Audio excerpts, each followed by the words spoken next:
Hello and welcome to the Waynesburg Effect here on WCTV. On today's episode, my panel and I are diving into the Marianne Williamson's run for presidency and what it means for the Democratic Party approaching the 2024 presidential election. We're also taking a look at the legacy of Jimmy Carter after news that he is receiving hospice care.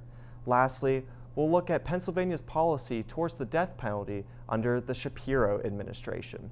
All that and more right here on the Waynesburg Effect.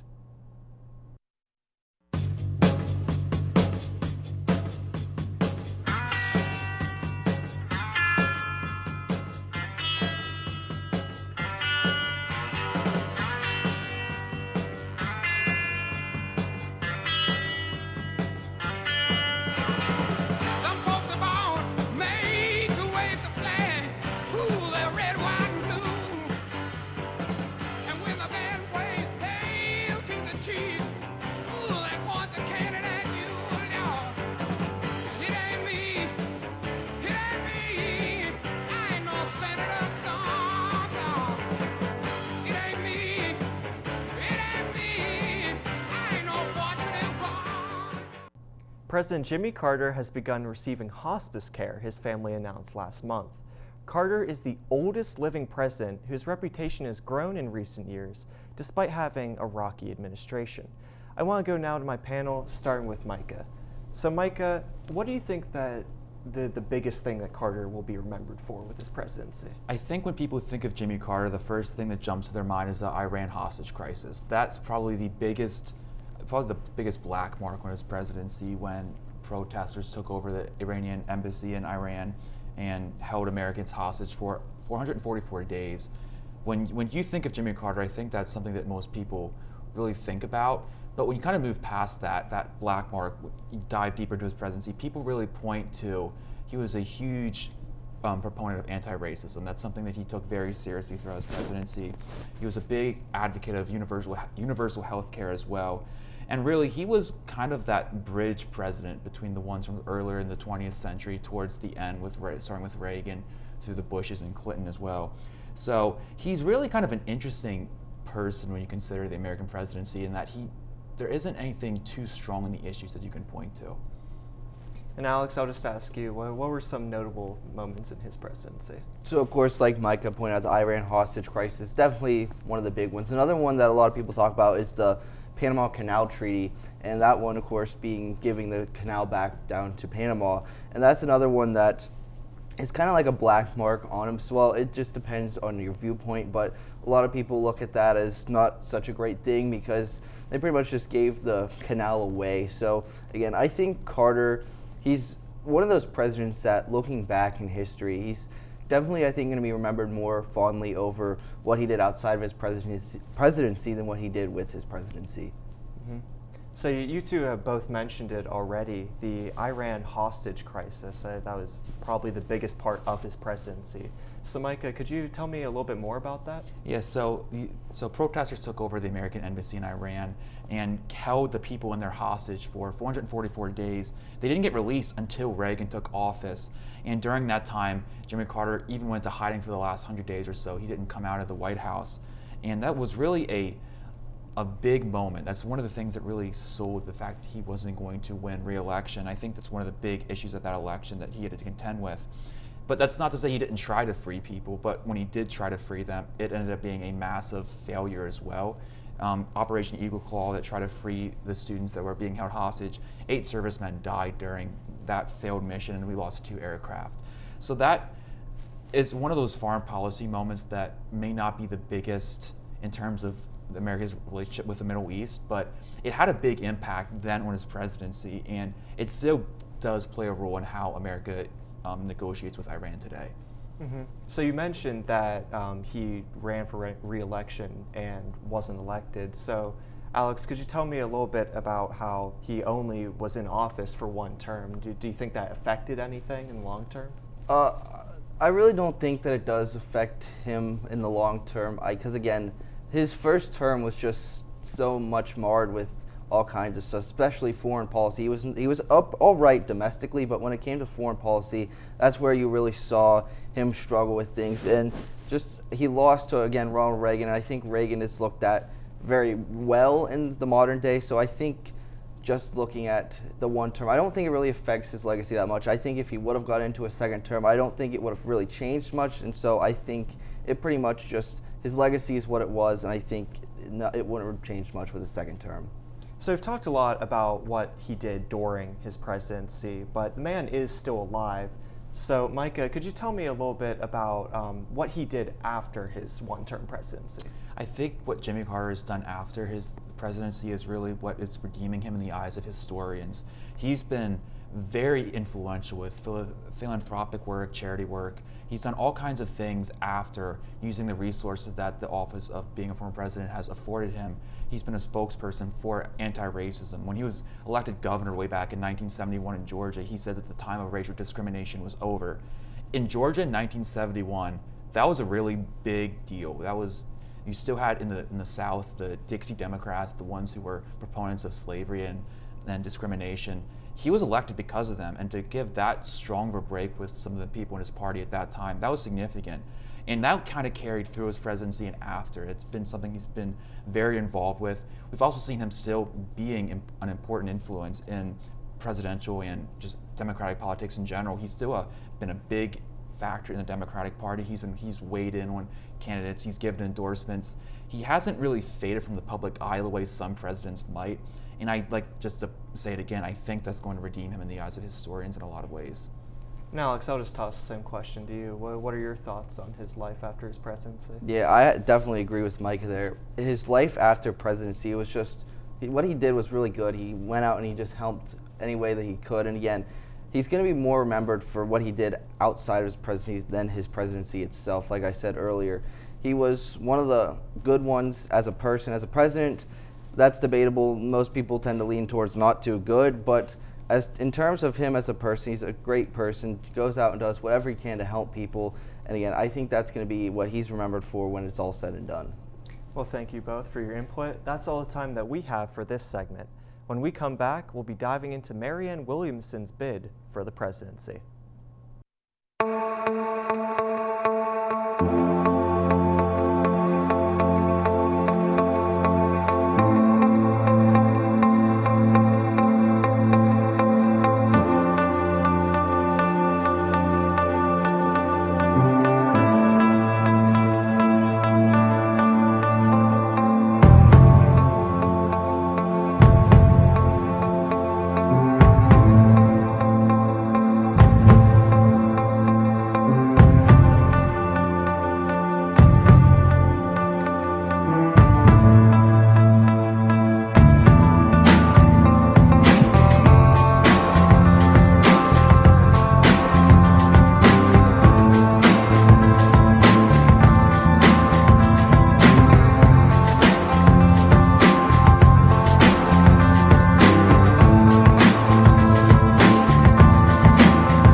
Marianne Williamson has announced that she will mount a primary challenge against Joe Biden for the Democratic nomination for president. Williamson is the first Democrat to announce that she'll be challenging Biden in the primary. So the question that I want to pose to my panel, one of the biggest questions, it isn't even related to her specifically, but more about the Democratic race in general. Will she be the only challenger to President Biden on that Democratic ticket? Alex, I'll ask you first. So this is the really interesting question here, whether or not she's going to be the only one running against President Biden. And I think I'm leaning towards she will be, but I'm not so sure because there's a high chance we could see a countless number of other people try and run against Biden. Some people have speculated possibly even Vice President Kamala Harris. So I am leaning more towards there will not be someone, but you never really know. Mm-hmm. And Micah, I'll ask you the same question. I'm going to kind of agree with you in that I don't see a significant, like a member of the party that's really prominent, especially one that's more centrist. I don't think there's any way that a candidate like that is going to run against President Biden, because at this point, with as weak as Biden is politically, I think it would be a death sentence for your political career if you run against him as a moderate Democrat at this point. The party was never going to support you. And it's one reason I don't think that we'll see a Kamala Harris challenge at this time, especially because she really hasn't put herself out there that much as vice president. But on the other hand, I do think that we're going to see a couple more candidates that lean more left because they have nothing to lose by challenging Biden. During the 2020 presidential election, those primaries, we saw those more left candidates going after the centrist ones and kind of distancing themselves from like the center of the party, the big donors and things like that. So I don't think that Marianne Williamson will be the only one, but I don't foresee there being a challenger that's more moderate and centrist. So getting back to Williamson, this isn't her first time running for the presidency. She actually ran in 2020 as well. So Alex, I'll ask you, what were some of her issues back then? So Williamson is a very progressive Democrat, and she's been a big supporter for things like women's rights and equality. And one of her big selling points was reparations for African Americans. She wanted to give out a lot of money in reparations for that. And she really, again, she was a very much far left Democrat, She was big for climate change and the Green New Deal. So it's going to be, she's probably going to run on a lot of these again. So it'll be interesting to see, like Micah mentioned, these far left people who don't really have anything to lose. And she definitely fits that bill right there. I think she's a really interesting candidate for what you said. She does have a lot of left policies, but at the same time, she's a little bit different than some of the other candidates who are more interested in class. Her entire, shtick, for lack of a better word, is she wants to restore the soul of the country. She's very, very invested in the spirituality. She thinks that America's soul is broken. And I do think that's a really interesting perspective to have, to fold that into the race. Whether or not you think that is a good foundation to build your presidential campaign on, I would leave that up to the viewer. But it is an important perspective to incorporate into the race because a lot of people feel that way, especially on the right. For a long time, Republicans have kind of monopolized the spirituality debate and how America's soul may or may not be broken.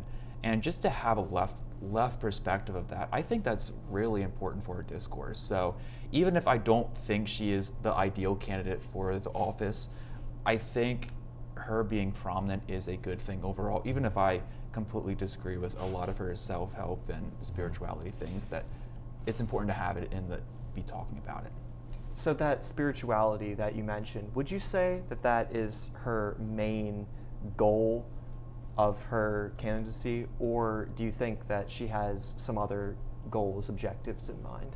That is a great question that I don't know. It's not really apparent because she's not a stupid person. She knows that her odds have never been great. I mean, I would say for this election she has slightly better because she has more name recognition, but I'm not sure if just getting people talking about that sort of thing is her main goal, or if she is truly in it to win the office, or whether or not it's just like something to get those issues in the forefront. I'm not really sure, but I do think that she wants to get people talking. She's written a lot of books about this subject and published them. This is clearly an issue that she cares a lot about, and I think that whether or not it's her primary goal, it's one of her more important ones for sure. Mm-hmm. So, Alex, I'm just going to ask you the big question. Do you think that Williamson has a chance against President Biden if he were to run for re-election? I do not think she'll have a chance. So far in the history of our government, no incumbent sitting president who has been challenged has ever lost. But one of the interesting facts about that is anyone who's actually been challenged has never won re-election. That's another interesting thing to point out because, again, he's already getting challenged. But Williamson just is definitely not going to be the candidate to win over Biden here. Again, whenever she was running in 2020, she wasn't a very strong candidate back then. Like you said, she could be stronger now with more recognition. But another interesting thing I found, Ted Cruz, the Republican senator, literally wanted people to go and donate to her just so she could have more time up on stage and take away from the other Democrats who had more of a chance in 2020. So that's the kind of person that we're looking at here. So again, I really don't see her standing much of a chance against Joe Biden. I do want to point out that was the Democratic strategy for dealing with Donald Trump in the primaries. I mean, you saw how far that went. So maybe that's not the best strategy to not get someone elected. Yeah. But yeah, I don't know. I think whether or not she has a chance or not is going to go back to the first question we talked about, and whether or not there will be any other candidates entering that race. If she's the only left-wing alternative to Biden in this election, I think she has a decent shot because there is a lot of unhappiness surrounding Biden in the Democratic Party right now, especially on the left, especially with younger people, people who aren't satisfied with what he's done. As we've seen student loan forgiveness get kind of mired in the mud, young people aren't happy with it. They want to see him doing more to enact it in a way that doesn't require the courts to sign off on it. I think that if there is no other left candidate that enters the race, she has a decent shot at winning the nomination. Do I think she will? Probably not, but I do think she has a better chance. But if more left-wing candidates start entering the race, then it all goes out the window. I mean, we have Bernie Sanders kind of looming as a specter. Will he run? Will he not run? We don't really know. He's kind of given indications both ways. If he enters the race, I do think that's the death knell for her chances, but it all just is going to depend on the next couple of months, who else possibly announces, how she campaigns, what she does to get her issues out in front. That's one thing she's very good at. She's done a lot of talk shows. She's been interviewed a lot for, the self-help and the book she's written. She has that experience that's going to help her, but I'm not convinced it's going to carry her, so we'll just have to see what happens. Right. Well, thank you both. There's still more to come on the Waynesburg Effect. Up next, we're diving into Governor Shapiro's stance on the death penalty. You're watching WCTV, where we aim to bring you the best local coverage of what you care about most. Everything from local businesses to hometown sports and the latest weather. We're keeping up to date with what you need to know about issues that affect our campus and our community. We're telling the stories that matter, celebrating our past, our future, and our potential. So tune in for all the latest buzz right here on WCTV Channel 14, Waynesburg. Pennsylvania Governor Josh Shapiro has announced that he will not execute anyone during his administration. Furthermore, he is requesting the Pennsylvania legislature to pass legislation that would abolish the death penalty in the state. So I'll just open it up here to my panel. What are your thoughts on this? I think that this has been a long time coming for Pennsylvania. We haven't executed someone in quite a few years. There's only been 2 or 3 in the past 50. I think it's been a long time coming. We saw his predecessor, Governor Wolf, not sign any execution warrants as well. Pennsylvania does seem as a state to be moving away from the death penalty, large scale. In smaller areas, it's still very favored. Here in Greene County, when that murder took place down on Morris Street, and the district attorney was saying he was going to look for the death penalty for the people involved in that. So it does exist, but in the state government itself, there really isn't prevailing sentiment of people wanting to keep it. And Alex? Yeah, it's really not that surprising. Like Micah said, it's not something that Pennsylvania has used pretty much in the last 50 years. Again, like you said, only a handful of times. So again, it's really not that surprising that they want to just get rid of it altogether. But at the same time, it has been there, and even though we've had Republican governors, it just hasn't been used. So it's not really surprising at all that they want to get away from the death penalty and just abolish it from Pennsylvania, not even have it on the cards at all. And it's almost just not worth it for these governors. It's such a political liability. As soon as someone's going to be executed, it becomes a massive issue that everyone is talking about. And it seems that it's just easier for them just to keep them in jail forever and just not have to deal with that headache, which I can't fault them for. And once again, I'll open it up to both of you. Do you think that this trend of abolishing the death penalty, do you think that should spread to other states, or are you for the death penalty? I think that this is a good move. I am not a big proponent of the death penalty. I really only think it should be used in extremely, extremely limited circumstances. I'm just not a big fan of giving the government the power to choose life and death. Again, there are crimes that you could argue warrant it, but I think that if you execute one innocent person ever, then it makes it not worth it. So I'm for it being abolished. I don't think that it's a fair punishment and a good punishment to have. And it just doesn't seem to be worth it. And Alex? Yeah, I think what you said about if an innocent person ends up getting executed and then it comes out that they're innocent, that's definitely would be a big scar for the death penalty. But at the same time, I personally think that the death penalty should stick around, because I do think that there are certain crimes that warrant the death penalty. Again, I don't think it should be sent out to just anybody or for any crime, but there are severe enough crimes that I think warrant the death penalty, and it should stay just for those kind of harsh crimes. And so I think, again, it should stay, but it should be used sparingly, and it's just, needs to stay that way. Do you think that the argument that the death penalty being a thing discourages people from committing crime, do you think that's a good argument to make, or is that not like the central part of why you think it should be allowed? I think I kind of agree with what you're saying. I do think having that will hopefully prevent people from preventing crime or committing a crime, because again, nobody wants to end up on the receiving end of the death penalty, obviously. So I think that it should prevent crime in some ways, but at the same time, you never really know what these people are thinking when they're going out committing these crimes. And again, it should be reserved for only the most heinous crimes, and for the people who commit those kind of crimes, they probably don't really think too much at all. Well, thank you both for your time and your inputs. You can watch new episodes of The Waynesburg Effect on Wednesdays at 5 p.m. on WCTV Channel 14. You can also see all of the past episodes on YouTube at WCTV Waynesburg University. You've been watching The Waynesburg Effect on WCTV. Have a great night.